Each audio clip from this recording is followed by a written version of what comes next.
ನಮ್ಮ ಇಂದಿನ ಖಾನಾವಳಿ ಕಾರ್ಯಕ್ರಮಕ್ಕೆ ಸವಿತಾ ಶಿವಶಂಕರ್ ಅವರು ಅಥೇಣಿಯಿಂದ ಬಂದಿದ್ದಾರೆ. ಅವರನ್ನು ನಮ್ಮ ಈ ಕಾರ್ಯಕ್ರಮಕ್ಕೆ ಬರಮಾಡಿಕೊಳ್ಳೋಣ. ಸವಿತಾ, ನಮ್ಮ ಖಾನಾವಳಿ ಕಾರ್ಯಕ್ರಮಕ್ಕೆ ಸ್ವಾಗತ. ಶರಣಾರ್ಥಿ. ಖಾನಾವಳಿಯಲ್ಲಿ ಏನ್ ಅಡುಗೆ ಮಾಡ್ತಾ ಇದ್ದೀರಾ ಇವತ್ತು? ನಾವು ಇವತ್ತು ಉತ್ತರ ಕರ್ನಾಟಕದಲ್ಲಿ ಫೇಮಸ್ ಆಗಿರೋದು ಉದುರು ಜುಣಕ ಮಾಡ್ತಾ ಇದ್ದೀವಿ. ಉದುರು ಜುಣಕ ಅಂತ ಹೆಸರ? ಓಕೆ. ಉತ್ತರ ಕರ್ನಾಟಕ ಶೈಲಿನೇ ಅದು? ಓಕೆ. ನೀವು ಮಾಡುವಂತ ಅಡಿಗೆ ಎಲ್ಲ ಉತ್ತರ ಕರ್ನಾಟಕ ಶೈಲಿನೇ ಮಾಡೋದಾ? ಮನೆಯಲ್ಲೆಲ್ಲ ಅದೇ ಮಾಡೋದು.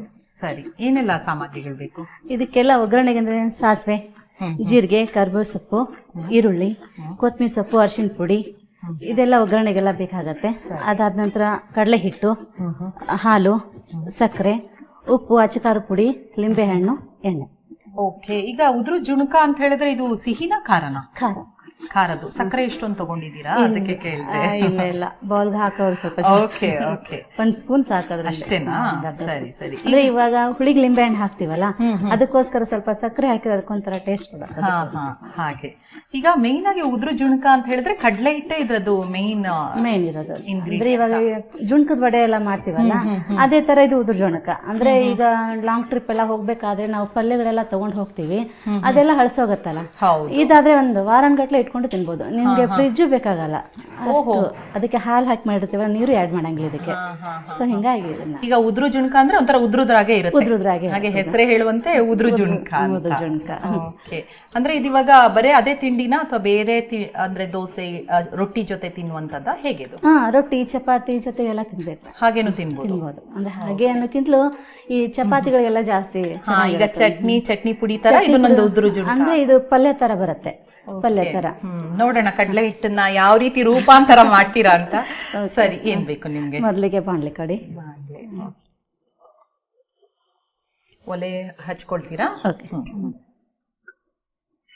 ಸೊ ಮನೆಯಲ್ಲಿ ಏನ್ ಮಾಡ್ತಾ ಇದ್ದೀರಾ ನೀವು? ಅಥೇಣಿ ನಿಮ್ಮ ಊರು ಅಂತ ಹೇಳಿದ್ರಲ್ಲ? ಅಥೇಣಿ ಊರು ಇರೋದು ಬೆಂಗಳೂರಲ್ಲೇ. ಹೌದಾ? ಎಷ್ಟು ವರ್ಷದಿಂದ ಇದ್ದೀರಾ? ಆಯ್ತು 10-12 ವರ್ಷ ಆಯ್ತು. 12 ವರ್ಷದಿಂದ. ಯಾರೆಲ್ಲ ಇದ್ದೀರಾ ಮನೆಯಲ್ಲಿ? ಮನೆಯಲ್ಲಿ ನಾನು, ನನ್ನ ಮಕ್ಕಳು, ನನ್ನ ಅಣ್ಣ. ನಮ್ಮ ಅತ್ತೆ ಯಾವಾಗ ಬಂದು ಹೋಗಿ ಮಾಡ್ತಾ ಇರ್ತಾರೆ. ಬಂದ್ರೆ 1-2 ತಿಂಗಳು ಇರ್ತಾರೆ. ಅವ್ರು ಸ್ವಲ್ಪ ಬಸವಮಂಟಪ, ಬಸವಣ್ಣವ್ರಿಗೆ ಅದೆಲ್ಲ ತುಂಬಾ ಇಷ್ಟ. ಅವ್ರಿಗೂನೆಲ್ಲ ಪೂರ್ತಿ ಬಸವ ತತ್ವನೇ ಅಳವಡಿಸ್ಕೊಂಡಿದ್ದೀವಿ. ನೀವು ಕೂಡ ಹಾಗೆ? ಮುಂಚೆ ಹಂಗಿರ್ಲಿಲ್ಲ, ಬಟ್ ಇವಾಗೆಲ್ಲ ಬಸವ ತತ್ವನೇ. Okay okay. ಒಳ್ಳೇದು ಬಿಡಿ. ಎಣ್ಣೆ ಕೊಡಿ. ಮಕ್ಕಳು ಎಷ್ಟು ದೊಡ್ಡವರು ಸವಿತಾ ಅವ್ರೆ? ಮಕ್ಕಳು ಒಬ್ಬ 2nd ಸ್ಟ್ಯಾಂಡರ್ಡ್ ಇದ್ದಾನೆ, ಇನ್ನೊಬ್ಬ ಇನ್ನು ಚಿಕ್ಕವನು 4.5 ವರ್ಷ. ಓಕೆ. ಎಷ್ಟು ಎಣ್ಣೆ ಹಾಕ್ಬೇಕಾಗತ್ತೆ? ಇದಕ್ಕೊಂದ್ ಸ್ವಲ್ಪ ಇವಾಗ ಒಗ್ಗರಣೆ ಹಾಕ್ತೀವಿ. ಇದು ಫುಲ್ ಬೇಕಾಗತ್ತೆ. 1 ಬೌಲ್ ಫುಲ್ ಎಣ್ಣೆ ಬೇಕಾಗತ್ತೆ. ಎಣ್ಣೆ ಈ ಕಡೆ ಅಂತ ಹಾಕ್ಬೇಕು. ಸರಿ. ಓಕೆ. ಇನ್ನೂ ಬೇಕಾಗತ್ತೆ ಎಣ್ಣೆ? ಇನ್ನೂ ಬೇಕಾಗತ್ತೆ. ಈಗ ಅಂದ್ರೆ ಒಗ್ಗರಣೆಗೆ ಅಷ್ಟು ಹಾಕೊಂಡಿದ್ದು ನಾನು. ಇವಾಗ ಮೇಲ್ಮೇಲೆ ಇದೆಲ್ಲ ಹಿಟ್ಟು ಹಾಕೊಂಡು ಕಲಿಸ್ತಾ ಇರ್ತೀವಲ್ಲ, ಅವಾಗ ಮಧ್ಯದಲ್ಲಿ ಬೇಕಾಗುತ್ತಲ್ಲ. ನಮಗೆ ಸಾಸಿವೆ ಕೊಡಿ. ಸಾಸಿವೆ. ಒಗ್ಗರಣೆಗೆ ಸಾಸಿವೆ.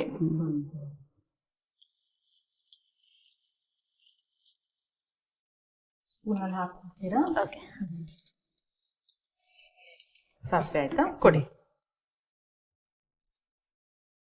ಸ್ವಲ್ಪ ಕಾಯ್ಬೇಕೇನಲ್ವಾ? ಎಣ್ಣೆಗಾದ್ರೆ ಪಟ ಪಟ ಹಾಕ್ಬೇಕಲ್ವಾ? ಕರೆಕ್ಟ್ ಆಗಿದೆ ಅಂತ ನಮ್ಗೆ ಲೆಕ್ಕ. ಮತ್ತೆ ಏನೆಲ್ಲ ಅಡುಗೆ ಎಲ್ಲ ಮಾಡ್ತೀರಾ ಮನೇಲಿ? ಮಾಡ್ತೀವಿ ಸಾಮಾನ್ಯ ಒಬ್ಬಟ್ಟು, ಪ್ರತಿಯೊಂದೆಲ್ಲ. ಸಿಹಿ ತಿಂಡಿಯಲ್ಲಿ ಒಬ್ಬಟ್ಟೆಲ್ಲ ಮಾಡ್ತೀರಾ? ಮಾಡ್ತೀವಿ. ಯಾವ ಶೈಲಿ? ಉತ್ತರ ಕರ್ನಾಟಕ ಶೈಲಿದೆ ಜಾಸ್ತಿನಾ? ಜಾಸ್ತಿ ಉತ್ತರ ಕರ್ನಾಟಕ. ಅಂದ್ರೆ ಈಗ ಶೇಂಗಾ ಒಬ್ಬಟ್ಟು, ಕಾಯಿ ಒಬ್ಬಟ್ಟು ಇಲ್ಲಿಂದ ಅದನ್ನು ಮಾಡ್ತೀವಿ. ಹುರುಂಡದಂದ್ರೆ ಕಡಲೆಬೇಳೆ ಜಾಸ್ತಿ ಮಾಡ್ತೀವಿ ನಾವು ಜಾಸ್ತಿ. ಅದ್ರಲ್ಲಿ ನಮ್ಮ ಅತ್ತೇನೋ ಹೇಳ್ಕೊಟ್ಟಿದ್ದು ಯಾವ್ದಂದ್ರೆ ಈಗ ಕ್ಯಾರೆಟ್ ಬರುತ್ತಲ್ಲ, ಅದ್ರ ಒಬ್ಬಟ್ಟನ್ನು ಮಾಡ್ತೀವಿ. ಅದು ಎಲ್ಲ ಒಂಥರ ಹೊಸ ಹೊಸ ಆವಿಷ್ಕಾರ ಅಡಿಗೆ ಮನೇಲಿ ಆಗ್ತಾ ಇರುತ್ತೆ. ಸರಿ. ನಮ್ಮ ಅತ್ತೆ ಸ್ವಲ್ಪ ಕ್ರಿಯೇಟಿವಿಟಿ ಜಾಸ್ತಿ. ಹೌದಾ? ಹಾಗೆ ಸೊಸೆನೂ ಕ್ರಿಯೇಟಿವಿಟಿ ಕಲ್ತು ಬಿಟ್ಟಿದಾರಾ? ಅವರಿಂದ ಒಂಚೂರು ಅಷ್ಟೇನೆ, ಪೂರ್ತಿ ಇಲ್ಲ. Okay okay. ಚಟಪಟ ಅಂತ ಸಿಡಿತಾರೆ. ಹೇಳಿ. ಜೀರಿಗೆ ಕೊಡಿ. 1 ನಿಮಿಷ. ಇದನ್ನು ಕೊಡ್ತೀರಾ? ಸೊ ಎಲ್ಲ ಅಡಿಗೆ ಅತ್ತೆನೆ ಹೇಳ್ಕೊಟ್ಟಿರೋಂಥದ್ದಾ? ಮಾಡ್ತೀನಿ ನಾನು. ಈಗ ಹೇಳಿದ್ರಲ್ಲ ಅತ್ತೆಗೆಲ್ಲ ಹೊಸ ಹೊಸ ಕಲ್ತೀರ, ಹಾಗೆ ನೀವು ಹೊಸ ಕಲ್ತು. ಏನ್ ಬೇಕು? ಕರಿಬೇವು ಸೊಪ್ಪು. ಇದು ಉದುರು ಜುಣಕ ಎಲ್ಲಿ ಕಲ್ತಿದ್ ನೀವು? ಉದುರು ಜುಣಕ ನಮ್ ದೊಡ್ಡಮ್ಮ ಹೇಳ್ಕೊಟ್ಟಿದ್ದು. ನಿಮ್ಮ ಅಮ್ಮ? ದೊಡ್ಡಮ್ಮ. ತಾಯಿ ಮನೆದು? ಒಂದ್ಸರಿ ತಗೊಂಡ್ ಬಂದಿದ್ರು ಅವ್ರು ಮಾಡಿ. ಅದು ನನಗೆ ತುಂಬಾ ಇಷ್ಟ ಆಯ್ತು. ಅದಕ್ಕೋಸ್ಕರ ಕೇಳಿ ನಾನು ನಮ್ಮ ಚಿಕ್ಕಮ್ಮನ ಮಗಳು ವಿದ್ಯಾರಾಣಿ ಅಂತಿದ್ದಾಳು, ಅವಳು ನಾನು ಸೇರ್ಕೊಂಡು ಟ್ರೈ ಮಾಡಿದ್ವಿ. ಬಂತು. ಕೊಡಿ. ಹಾಗೆ. ಈಗ ಈರುಳ್ಳಿ ಕೊಡಿ. ಹಾಗೆ ನಾವು ಒಬ್ಬರಿಂದ ಒಬ್ರು ಕಲಿತು ಒಂದು ಬೇರೆ ಬೇರೆ ರೀತಿಯ ಅಡಿಗೆನೆಲ್ಲ ಮಾಡ್ಬೋದು ಸ್ಪೂನ್ ಕೊಡಿ. ಅಲ್ವಾ?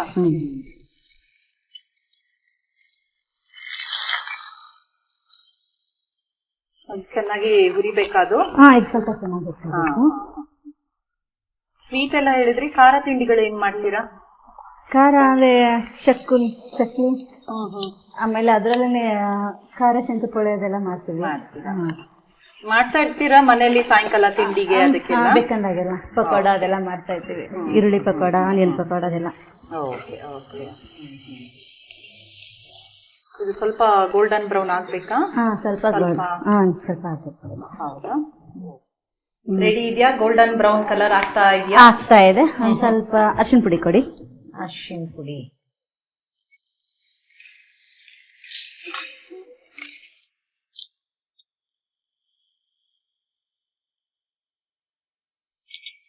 ಅಚ್ಚ ಖಾರದ ಪುಡಿ ಕೊಡಿ. ಖಾರದ ಪುಡಿ. ಏನು ಖಾರ ಖಾರ ಮಾಡ್ತೀರಾ ಅಥವಾ ಹೇಗೆ ಅಡಿಗೆ ಎಲ್ಲ? ಮೀಡಿಯಂ ಆಗಿ. ಮೀಡಿಯಂ ಆಗಿ. ಜಾಸ್ತಿ ಖಾರ ಇಲ್ಲ, ಸ್ವಲ್ಪ ಕಮ್ಮಿ ಖಾರ ತಿನ್ನೋದು. Okay okay. ಉಪ್ಪು ಏನ್ ಬೇಕು? ಉಪ್ಪು ಕೊಡಿ.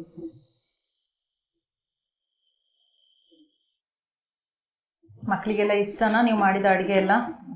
ತುಂಬಾ ಇಷ್ಟಪಟ್ಟು ತಿಂತಾರೆ.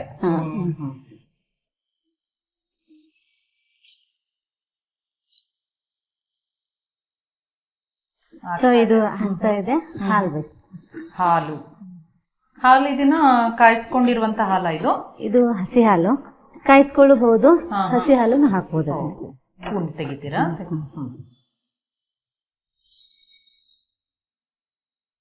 ಅಂದ್ರೆ ನೀವೀಗ ಒಂದು ವಾರ ಎಲ್ಲ ಇಡ್ಬೋದು ಅಂದ್ರಲ್ಲ, ಹಾಲನ್ನ ಹಾಕೊಂಡ್ರೆ ಒಂದ್ ವಾರ ಇಡ್ಬೋದಾ?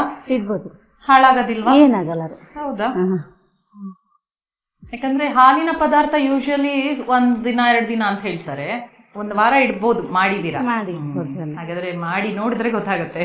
Okay okay. ಅದು ಸ್ವಲ್ಪ ಹಾಲು ಕುದಿಬೇಕಾಗತ್ತಾ? ಸ್ವಲ್ಪ ಕುದಿಬೇಕಿದು. ಕುದಿತಾ ಇದ್ದಂಗೆ ಕಡಲೆ ಹಿಟ್ಟು ಹಾಕ್ಬೇಕು. ಅದನ್ನ ಒಂದ್ ಸ್ವಲ್ಪ ಸಕ್ಕರೆ ಕೊಡಿ. ಸಕ್ಕರೆ ಸ್ವಲ್ಪ ರುಚಿಗೆನಾ? ರುಚಿಗೆ. ಲಾಸ್ಟ್ ಅಲ್ಲಿ ನಿಂಬೆಹಣ್ಣು ಹಾಕೋತೀವಲ್ಲ, ಒಂದ್ ಅರ್ಧ ಸ್ಪೂನ್ ಸಕ್ಕರೆ ಹಾಕಿ. ನಿಂಬೆಹಣ್ಣು ಹಾಕಿದಾಗ ಒಂದ್ ಸ್ವಲ್ಪ ಸಕ್ಕರೆ ಹಾಕ್ಬೇಕಾಗತ್ತಾ? ಹಾಕ್ಬೇಕಾಗತ್ತೆ. ಇದು ನೋಡ್ರಿ ಹಾಲು ಕುದಿತಾ ಇದೆ. ಹೌದು. ಆತರ ನೊರೆ ನೊರೆ ಬರ್ಬೇಕಾ? ಬರ್ಬೇಕು. ಓಕೆ. ಇವಾಗ ಕಡಲೆ ಹಿಟ್ಟು. ಈಗ ಕಡಲೆ ಹಿಟ್ಟು ಹಾಕೋದು. ಅದೇ ಸೌಕರ್ಯ ತಗೋತೀರಾ ಅಥವಾ ಡ್ರೈ ಸ್ಪೂನ್ ಬೇಕಾ? ಹೇಗೆ? ಹಂಗೆ ಹಾಕ್ಬಿಟ್ಟು. ನಾನೇ ಹಾಕ್ಲಾ? ಹಾಕ್ಬಿಡಿ. ನೀವೇ ಹಾಕೊಂಬಿಡಿ ಎಷ್ಟು ಹದ ಅಂತ ಹೇಳಿದ್ರೆ. ಅದು ಕಲಿಸ್ತಾ ಇರ್ಬೇಕಾ? ಹಾಕಿ ಕಲಿಸ್ತಾ ಇರ್ಬೇಕು. ಪುಡಿ ಹಾಕೊಳ್ತೀನಿ ಯಾಕೆನೆ. ಓಕೆ. ಯಾಕಂದ್ರೆ ನೀವು ಮಾಡಿದ ಅನುಭವ ಇದೆ, ನೀವೇ ಹಾಕೊಳ್ಳಿ. ಓಕೆ. ಕಡಲೆ ಹಿಟ್ಟಿನ ಪದಾರ್ಥ ತುಂಬಾ ಮಾಡ್ತೀರಲ್ವಾ ಉತ್ತರ ಕರ್ನಾಟಕ ಶೈಲಿ? ಮಾಡ್ತೀವಿ ಅದನ್ನೇ. ಕಡಲೆ ಹಿಟ್ಟು ತುಂಬಾ ತಿಂಡಿಗಳಿಗೆ, ಬೋಂಡಾ, ಬಜ್ಜಿ ಎಲ್ಲ ಮಾಡೋದಕ್ಕೆ ತುಂಬಾ ಎಲ್ಲ ಇದಾಗತ್ತೆ ಇದಕ್ಕೆಲ್ಲ. ಸುಮಾರು ಎಷ್ಟು ತಗೊಂಡಿದ್ದೀರಾ ಕಡಲೆ ಹಿಟ್ಟು ಇದರಲ್ಲಿ? 2 ಬೌಲು. 2 ಬೌಲ್. 2 ಬೌಲ್ಗೆ 1 ಬೌಲು ಹಾಲು, 1 ಬೌಲು ಎಣ್ಣೆ. ಓಕೆ. ಇದಷ್ಟು ತಗೊಂಡಿದ್ದು ಮಿಕ್ಕಿದ್ದಕ್ಕೆಲ್ಲ ರುಚಿಗೆ ತಕ್ಕ. ಓಕೆ. ಅದು ಮಾತ್ರ ನಾವು ನೆನಪಲ್ಲಿ ಇಟ್ಕೊಳ್ಬೇಕು. 2 ಬೌಲಿಗೆ 2 ಬೌಲ್ ಕಡಲೆ ಹಿಟ್ಟಿಗೆ 1 ಬೌಲ್ ಹಾಲು. ಅದು ತುಂಬಾ ಮುಖ್ಯ ಅನ್ಸತ್ತಲ್ಲ? ಸರಿ. ಅದಿವಾಗ ಸಾಧಾರಣ ಎಷ್ಟೊತ್ತಾಗ್ಬೋದಮ್ಮ ಮಾಡುವಾಗ? ಹಾಫ್ ಅನ್ ಅವರ್ ಆಗುತ್ತೆ. ಇದಿವಾಗ ಹಾಫ್ ಅನ್ ಅವರ್ ಆಗ್ಬೇಕಾ? ಸ್ವಲ್ಪ ಹುರಿತಾನೆ ಇರ್ಬೇಕು. ಹುರಿತಾನೆ ಇರ್ಬೇಕು. ಹೌದಾ? Okay okay. ಹಾಗಾದ್ರೆ ನಾವು ಇದನ್ನ ಮಾಡ್ತಾ ಇರೋಣ. ಹಾಗೆ ನಿಮ್ ಬಗ್ಗೆ ಹೇಳಿ. ನೀವು ಈಗ ಬಸವ ಮಂಟಪಕ್ಕೆಲ್ಲ ಹೋಗ್ತೇನೆ, ಅತ್ತೆಯವರಿಂದ ತುಂಬಾ ಪ್ರಭಾವಿತ ಆಗಿದ್ದೇನೆ, ನಾನು ಕೂಡ ಬಸವ ತತ್ವದಲ್ಲೇ ಇದ್ದೀವಿ ಅಂತ ಹೇಳಿದ್ರೆ. ನಮ್ಮ ಮನೆಯವರು ಯಾವಾಗ್ಲೂ. ಹೌದಾ? ಕಾಯಕ ಎಲ್ಲ ಮಾಡ್ತಾ ಇರ್ತಾರೆ. ಹೇಗೆ ಅನ್ಸುತ್ತೆ ನಿಮ್ಮ ಜೀವನದಲ್ಲಿ ಏನಾದ್ರೂ ಒಂದು ತುಂಬಾ ಬದಲಾವಣೆ? ತುಂಬಾ ಅನ್ಸುತ್ತೆ. ಭಾನುವಾರ ಹತ್ತ ಬಸ ಸಮಿತಿ ಎಲ್ಲ ಹೋಗ್ತೀವಿ, ಬಸ ಮಂಟಪಗ ಅಂತ ಹೇಳಿ. ಅಲ್ಲಿ ಅಂದ್ರೆ ಬೆಳಗ್ಗೆ 11 ಗಂಟೆಯಿಂದ ಹೋದ್ರೆ ಎಲ್ಲ ಪ್ರೇಯರ್ ಎಲ್ಲ ಇರುತ್ತೆ. ಪ್ರೇಯರ್ ಎಲ್ಲ ಪ್ರತಿ ಭಾನುವಾರ ಹೋಗ್ತೀರಾ? ಪ್ರತಿ ಭಾನುವಾರ. ಹಿಂಗಾಗಿ ನಮ್ಮ ಮನೆಯವರು ಮುಂಚೆಯಿಂದನೂ ಬಸವ ತತ್ವನೇ ಜಾಸ್ತಿ ಅಳವಡಿಸ್ಕೊಂಡಿದ್ದು. ಅವರೆಲ್ಲ ಮುಂಚೆ ಎಲ್ಲ ಪೂಜೆ ಎಲ್ಲ ಮಾಡ್ತಿದ್ರಂತೆ. ಇವಾಗ ಲಿಂಗಾನಂದ ಅಪ್ಪಾಜಿ ಅವ್ರದೆಲ್ಲ ಅವರು ಪ್ರವಚನ ಕೇಳಾಗಿದ್ದರಿಂದ ಹಿಂಗಾಗಿ ನಾನು ಮದುವೆ ಮುಂಚೆ ಎಲ್ಲ ನಾನು ಎಲ್ಲ ಮಾಡ್ತಿದ್ದೆ. ಆ ದೇವ್ರು ಈ ದೇವ್ರು ಹಳ್ಳಿ ಮರ ಸುತ್ತದೆಲ್ಲ ಮಾಡ್ತಿದ್ದೆ. ಈಗ ಮದ್ವೆ ಆದ ತಕ್ಷಣ ಖುಷಿ ನಾನು. ಹೌದಾ? ಓಕೆ. ಆಗೋದೆಲ್ಲ ಒಳ್ಳೇದಕ್ಕೆ ಅಂತ ಹೇಳ್ತಾರಲ್ಲ, ಹಾಗೇನೆ. ಮಕ್ಕಳನ್ನೆಲ್ಲ ಕರ್ಕೊಂಡು ಹೋಗ್ತೀರಾ? ಬರ್ತಾರ ಮಕ್ಕಳು? ಬರ್ತಾರೆ. ಪ್ರಸಾದಕ್ಕೆಲ್ಲ ಕೂರ್ಸಿ ತಟ್ಟೆ ಕೊಡೋದು. ಸೊ ಮಕ್ಕಳಿಗೆ ಸಹ ಬಸವ ತತ್ವವನ್ನ ನೀವು ದಾರೆ ಎರೆದಿದ್ದೀರಾ. ಓಕೆ, ತುಂಬಾ ಸಂತೋಷ. ಸೊ ಇದಿವಾಗ ಸುಮಾರು ಕಡ್ಲೆ ಹಿಟ್ಟು ಹಾಕಿದ್ಮೇಲೆ ಸ್ವಲ್ಪ ಹೊತ್ತು ಹುರಿತಾನೆ ಇರ್ಬೇಕಲ್ಲ? ಹುರಿತಾನೆ ಇರ್ಬೇಕ್ರಿ. ಈಗ ಲಿಂಬೆ ಹಣ್ಣು ಕೊಡಿ. ನಿಂಬೆ ಹಣ್ಣು ಒಂದು ಸಾಕಾಗತ್ತಾ?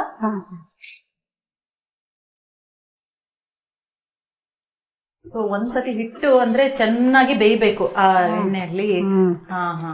ಓಕೆ. ನೀವ್ ಹೇಳಿದ್ರಿ ಅಲ್ಲ ತುಂಬಾ ದಿನ ಇಡ್ಬೋದು ಅಂದ್ರಲ್ಲ, ಆ ರೀಸನ್ಗೆ ನೀವು ಚೆನ್ನಾಗಿ ಅದು ಹಾಲು ಹಾಕಿದೀರಾ. ಹುರಿಯೋದು ತುಂಬಾ ಇಂಪಾರ್ಟೆಂಟ್. ತುಂಬಾ ಅದೇ ಮೇನು. ಹುರಿಯೋದೇ ಮೇನ್ ಇರುತ್ತೆ. ಸ್ವಲ್ಪ ಹಂಗೆ ಎಣ್ಣೆ ಮೇಲಗಡೆ ಹಾಕ್ತಾ ಇರ್ಬೇಕು. ತಗೊಳ್ಳಿ. ಸ್ಪೂನ್ ಕೊಡಿ. ಸೊ ಎಣ್ಣೆ ಕಡ್ಲೆ ಹಿಟ್ಟು ಒಂದು ಚೆನ್ನಾಗಿ ಹುರಿತಾ ಹಾಕ್ತಾ ಇರ್ಬೇಕು. ಮಧ್ಯದಲ್ಲಿ ಸ್ವಲ್ಪ ಎಣ್ಣೆ ಹಾಕ್ತಾ ಇದ್ರೆ, ಈಗ ನಾವು ಜಾಸ್ತಿ ಎಣ್ಣೆ ಹಾಕಿರೋದ್ರಿಂದ ಮತ್ತೆ ಹಾಲಲ್ಲಿ ಮಾಡಿರೋದ್ರಿಂದ ಕೆಡಲ್ಲ, ಬೇಗ ಕೆಡಲ್ಲ.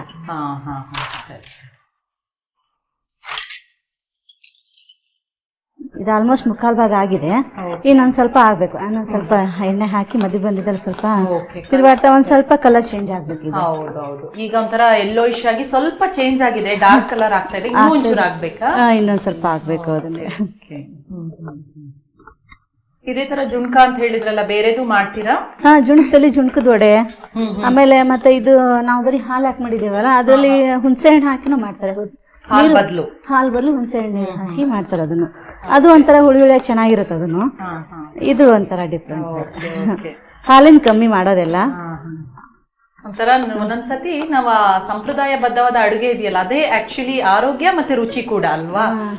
ಈ ಸಂಪ್ರದಾಯ ಅಡುಗೆಯಲ್ಲಿ ರುಚಿನೂ ಇರುತ್ತೆ, ಹಾಗೆ ಆರೋಗ್ಯ ಕೂಡ ತುಂಬಾ ಒಳ್ಳೇದಲ್ವಾ? ಓಕೆ. ಇಲ್ಲಿಗೆ ಸುಮಾರು ಇನ್ನೊಂದ್ ಸ್ವಲ್ಪ ಹೊತ್ತು ಬೇಕಾಗುತ್ತಮ್ಮ? ಆಯ್ತು, ಇನ್ನೊಂದ್ 2 ನಿಮಿಷ ಒಂದ್ ಸ್ವಲ್ಪ ಎಣ್ಣೆ ಹಾಕ್ಬಿಡ್ತೀನಿ. ಆಯ್ತು, ಇನ್ನೊಂದ್ ಚೂರು ಸ್ವಲ್ಪ ಕಾಯಿಸಿದ್ರೆ ಆಗುತ್ತದೆ. ಓಕೆ. ಎಣ್ಣೆ ಹಾಕೊಳ್ತೀರಾ? ಸ್ವಲ್ಪ ಒಂಚೂರು ಹಾಕೊಳ್ತೀನಿ. ಸೊ ಆಲ್ಮೋಸ್ಟ್ ಕೊನೆಯ ಹಂತಕ್ಕೆ ಬಂದಿದ್ದೇವಲ್ವಾ? ಇನ್ನೊಂದ್ 2 ನಿಮಿಷ ಮುಗೀತಷ್ಟೇ. ಓಕೆ. ಸ್ವಲ್ಪ ನೀವ್ ಹೇಳ್ದಾಗೆ ಸಮಯ ಬೇಕು ಇದ್ ಮಾಡೋದಕ್ಕೆ, ಆದ್ರೆ ರುಚಿ ಹಾಗೆ ಮತ್ತೆ ಕೆಡದಂತೆ ಎಷ್ಟೋ ದಿನ ಇಡ್ಬೋದಲ್ವಾ, ಅದಕ್ಕೋಸ್ಕರ ಜಾಸ್ತಿ ಸಮಯ ಬೇಕಾಗುತ್ತೆ. ನಾನು ಒಂದಿನ ಯಾವತ್ತಾದ್ರೂ ಇವಾಗ ಸಮಯ ಇರಲ್ಲ ಅನ್ನುವಾಗ ಒಂದಿನ ಭಾನುವಾರ ಇದನ್ನ ಮಾಡಿಟ್ಕೋಬಹುದು. ನೀವೆಲ್ಲರೂ ಹೋಗ್ಬೇಕಾದ್ರೆ ಅಡ್ವಾನ್ಸ್ ಆಗಿ ನೀವು ಮಾಡಿಟ್ಕೊಂಡ್ರು ಆಗತ್ತೆ. ಏನಂದ್ರೆ ಕೆಡಲ್ವಲ್ಲ ಇದೇನು, ಹಿಂಗಾಗಿ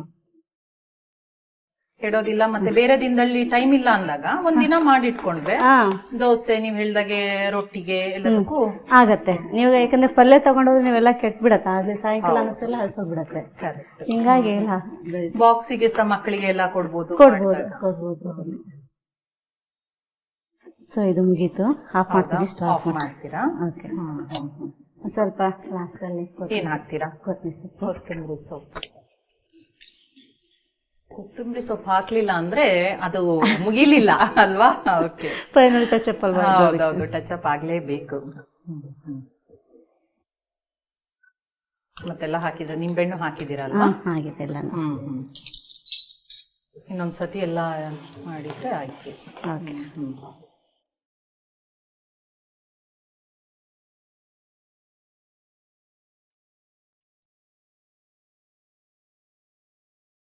ಓಕೆ. ಅಂತೂ ರೆಡಿ ಇದೆ ಅಲ್ವಾ? ಹೌದು. ಸ್ವಲ್ಪ ಹೊತ್ತು ಒಂಚೂರು ತಣ್ಣಗಾಗ್ಲಿ ಅನ್ಸುತ್ತೆ. ತಣ್ಣಗಾಗ್ಲಿ, ಆಮೇಲೆ ಸರ್ವ್. ಸರಿ ಸರಿ. ಸೊ ಹಾಗೆ ಮಾತಾಡ್ತಾ ಇದ್ವಿ, ನೀವು ಬಸವ ತತ್ವದ ಬಗ್ಗೆ ತುಂಬಾ ಪ್ರಭಾವಿತರಾಗಿದ್ದೀರಾ ಮನೆಯವರೆಲ್ಲರೂ ಅಂತ ಹೇಳ್ತಾ ಇದ್ರಿ. ಸೊ ವಚನಗಳನ್ನೆಲ್ಲ ನೀವು ಕಲ್ತಿದ್ದೀರಾ. ನಮ್ಮ ವೀಕ್ಷಕರಿಗೋಸ್ಕರ ಒಂದು ವಚನ ಹೇಳಿ, ಅಷ್ಟೊತ್ತಿಗೆ ರೆಡಿ ಆಗತ್ತೆ. ಓಕೆ. ಎನ್ನ ಮನ ಮತ್ತೊಂದಕ್ಕೆ ಇಂಬಿಲ್ಲ ಕಂಡಯ್ಯ, ಇಂಬಿಲ್ಲ ಕಂಡಯ್ಯ, ನಿಮ್ಮ ನೆನೆವೆ ನಾನು, ನಿಮ್ಮ ನೆನೆವೆ ನಾನು, ನೀನು ಎನ್ನ ನೆನೆವೆ, ನೀನು ಎನ್ನ ನೆನೆವೆ, ನಿನಗೆಯು ಯನಗೆಯು, ನಿನಗೆಯು ಯನಗೆಯು ಒಂದೇ ಮನ ನೋಡಯ್ಯ, ನಿನಗೆಯು ಯನಗೆಯು ಒಂದೇ ಮನ ನೋಡಯ್ಯ, ಮುಕ್ತನಾದ ಕಾರಣ ನಿನ್ನೊಡನೆ, ಮುಕ್ತನಾದ ಕಾರಣ ನಿನ್ನೊಡನೆ ಎನ್ನ ಮಾನ ಮುಕ್ತ ನೋಡಯ್ಯ ಕಪಿಲ ಸಿದ್ಧ ಮಲ್ಲಿನಾಥಯ್ಯ. ಶರಣಾರ್ಥಿ. ತುಂಬಾ ಚೆನ್ನಾಗಿ ಹೇಳಿದ್ರಿ. ಒಳ್ಳೆ ಅರ್ಥಗರ್ಭಿತವಾಗಿತ್ತು. ಸೊ ಈಗ ತಣ್ಣಗಾಗಿದೆ ಅಲ್ಲ, ರುಚಿ ನೋಡುವ ಸಮಯ ಬಂದಿದೆ ಅಲ್ವಾ? Okay okay.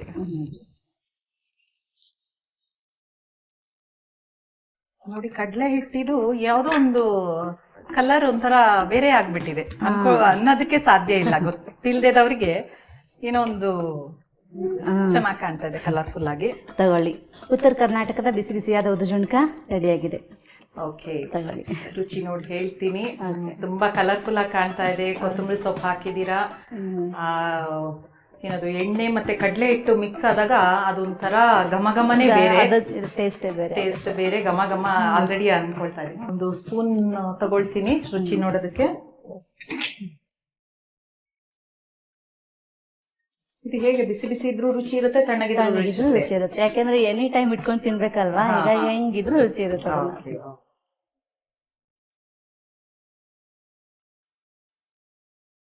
ಬಹಳ ಸ್ವಾದಿಷ್ಟವಾದ ಉದ್ರುಜುಣ್ಕ.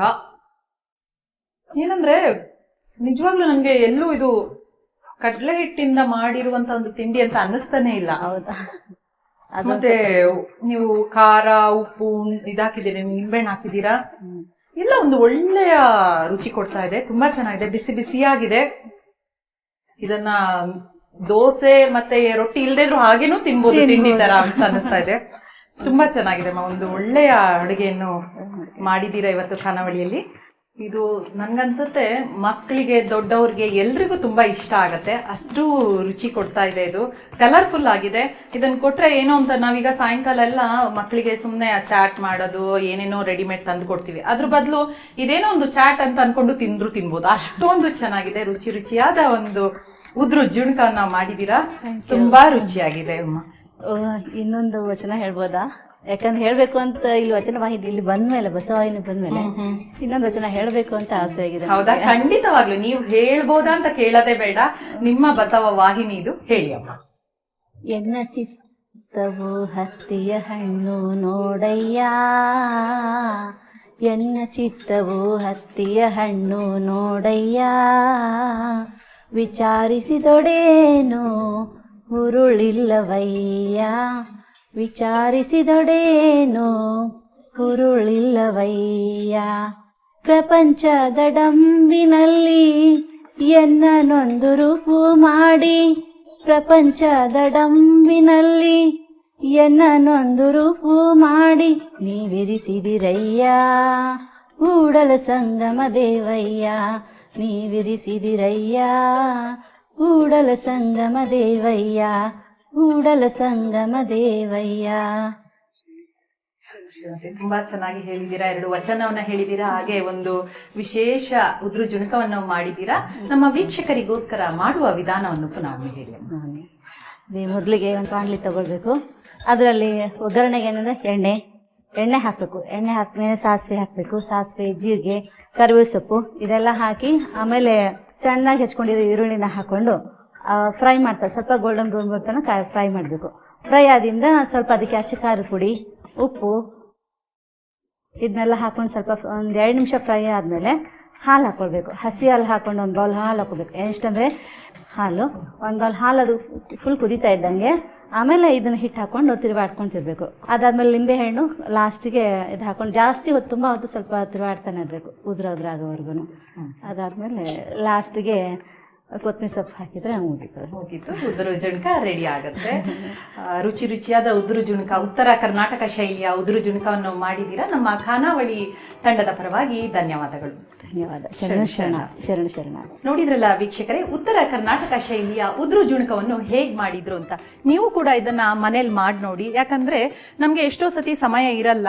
ಇದನ್ನ ಒಂದು ದಿನ ನಾವು ಮಾಡಿಟ್ರೆ ತುಂಬಾ ದಿನ ಕೆಡದಂತೆ ಇರುತ್ತದೆ. ಅದನ್ನ ನೀವು ದೋಸೆ, ಚಪಾತಿ, ರೊಟ್ಟಿಗೆಲ್ಲ ನೀವು ಮಾಡ್ಕೊಳ್ಬಹುದು. ಮಕ್ಕಳಿಗೂ ಮಕ್ಕಳಿಗೂ ಮಾಡ್ಕೊಂಡು ಕೊಡಿ. ಇದು ತುಂಬಾ ಆರೋಗ್ಯಪೂರ್ಣ, ಹಾಗೆ ಸಂಪ್ರದಾಯದಂತೆ ಇದನ್ನ ಮಾಡಿದರೆ ತುಂಬಾ ಅರ್ಧ ಗಂಟೆ ಜಾಸ್ತಿ ಅಂತ ನಿಮ್ಗೆ ಅನ್ಸಿದ್ರು ನೀವು ತುಂಬಾ ದಿನ ಕೆಡದಂತೆ ಇಡೋದ್ರಿಂದ ಮಾಡಿಕೊಂಡು ನೀವು ಪ್ರಯಾಣಕ್ಕೆ ಹೋಗುವಾಗ ಸಹ ಇದನ್ನ ತಗೊಂಡು ಹೋಗ್ಬೋದು.